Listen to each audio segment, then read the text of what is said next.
Halo adik-adik, selamat berjumpa kembali.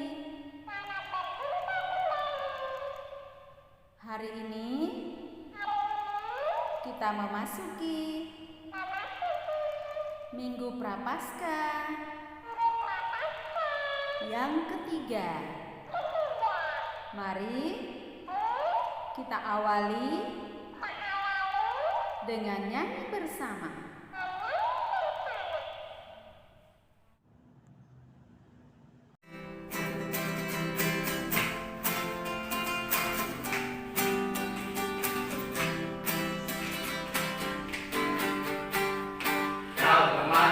Teman-teman kita selalu bersama, seperti mentega dengan roti.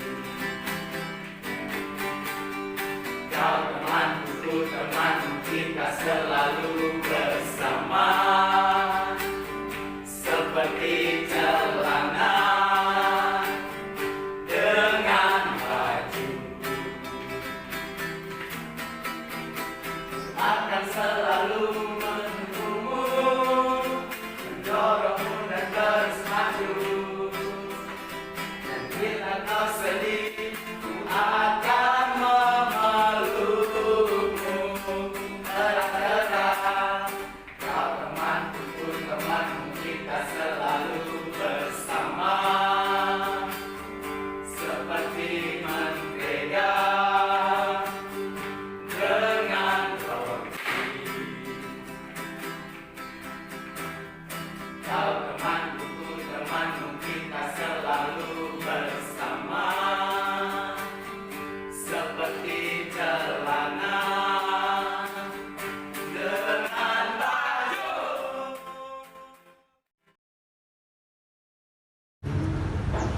Marilah kita mulai kegiatan kita dengan doa pembukaan dalam nama Bapa dan Putera dan Roh Kudus. Amin. Selamat pagi Tuhan Yesus Kristus. Kami kembali bersyukur kepadamu terutama atas rahmat-Mu dalam kehidupan kami. Mohon berkat-Mu untuk kegiatan kami pada hari ini. Semoga kiranya Engkau menyertai kami dari awal, pertengahan hingga berakhirnya kegiatan kami pada hari ini.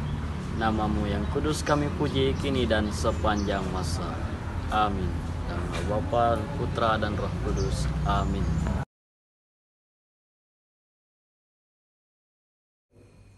Bacaan dari Injil Yohanes bab 2 ayat 13 sampai 25. Ketika hari raya Paskah orang Yahudi sudah dekat, Yesus berangkat ke Yerusalem. Dalam bait suci didapatinya pedagang-pedagang lembu, kambing, domba, dan merpati, dan penukar-penukar uang duduk di situ. Maka Yesus membuat cambuk dari tali, lalu mengusir mereka semua dari bait suci dengan semua kambing, domba, dan lembu mereka. Uang para penukar dihamburkannya ke tanah, dan meja-meja mereka dibalikannya. Kepada pedagang-pedagang merpati Ia berkata, "Ambillah semua ini dari sini. Jangan membuat rumah Bapakku menjadi tempat berjualan." Maka teringatlah murid-murid Yesus bahwa ada tertulis, "Cinta untuk rumahmu menghanguskan aku." Tetapi orang-orang Yahudi menantang Yesus, katanya, "Tanda apakah tempat engkau tunjukkan kepada kami bahwa engkau berhak bertindak demikian?" Jawab Yesus kepada mereka, "Rombaklah bait Allah ini, dan dalam 3 hari aku akan mendirikannya kembali." Lalu kata orang Yahudi kepadanya, 46 tahun orang mendirikan bait Allah ini, dan engkau dapat membangunnya dalam 3 hari. Tetapi yang dimaksudkan Yesus dengan bait Allah ialah tubuhnya sendiri. Sesudah Yesus bangkit dari antara orang mati, barulah teringat oleh murid-muridnya bahwa hal itu telah dikatakan Yesus. Maka percayalah mereka akan kitab suci dan akan perkataan yang telah diucapkan Yesus. Sementara Yesus tinggal di Yerusalem selama hari raya Paskah, banyak orang percaya dalam namanya karena mereka telah melihat tanda-tanda yang diadakannya. Tetapi Yesus sendiri tidak mempercayakan dirinya kepada mereka karena Yesus mengenal mereka semua. Dan tidak perlu seorang pun memberi kesaksian kepadanya tentang manusia, sebab ia tahu apa yang ada di dalam hati manusia. Demikianlah sabda Tuhan. Syukur kepada Allah. Selamat hari Minggu adik-adik, dan damai sejahtera Tuhan Yesus kita tetap menyertai kita. Adik-adik yang terkasih, kita tadi sudah mendengar Injil dari Yohanes yang mengatakan Yesus menyucikan bait Allah. Nah, adik-adik yang terkasih, dalam Yesus menyucikan bait Allah ini, di mana Yesus mengajak kita agar kita mencintai Allah. Berarti kita juga mencintai rumahnya yang disebut yaitu gereja. Kita menghormati gereja sebagai rumah ibadat kita, menghormati apa yang ada di dalam gereja, misalkan patung Bunda Maria, patung Yesus, atau orang-orang kudus. Di mana kita menghormati mereka, disitulah kita mencintai Allah. Adik-adik yang terkasih, bagaimana sikap kita untuk menghormati? Nah, kita masuk ke rumah Allah yaitu dengan damai hati yang bersih, bukan dengan bersungut-sungut atau bermain-main di dalam gereja, atau bahkan bisa menjadi main game. Apalagi zaman sekarang, adik-adik, banyak permainan di dalam HP. Misalkan yaitu contohnya Mobile Legends. Kita harus meninggalkan itu.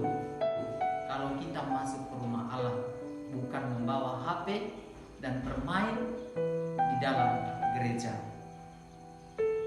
Tidak ribut, karena ribut di dalam gereja itu adalah bisa Tuhan marah untuk kita. Adik-adik yang terkasih, apakah kita mau kalau Yesus itu marah kepada kita?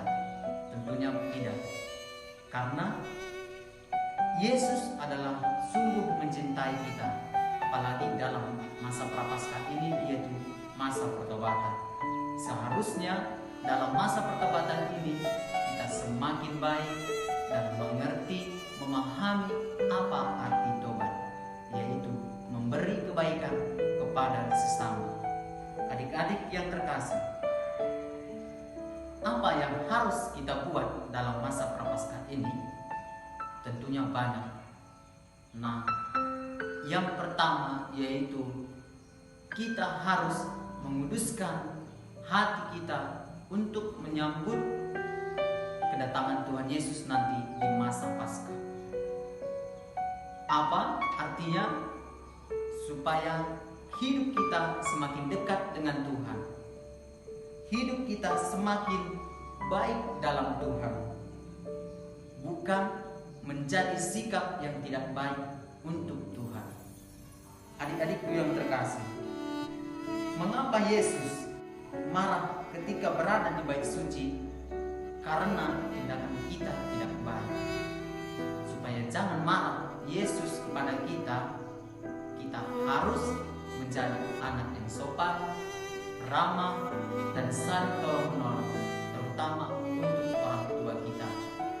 Karena orang tua kita adalah sebuah gereja yang selalu memberi kebaikan untuk kita, mengarahkan kita untuk baik, bukan mengarahkan kita untuk yang tidak baik. Adik-adik yang terkasih, apakah kita sanggup untuk menjadi anak yang baik?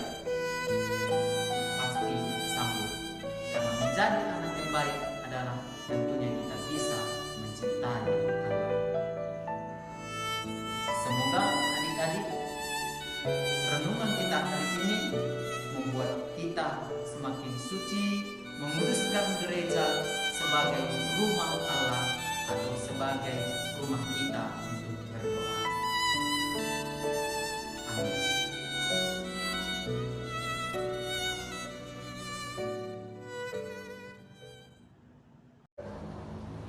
Halo adik-adik, aktivitas kita pada hari ini yaitu mewarnai gereja. Nah adik-adik, yang perlu dipersiapkan yaitu krayon dan gambar gereja. Nah mari kita bersama-sama ya mewarnainya.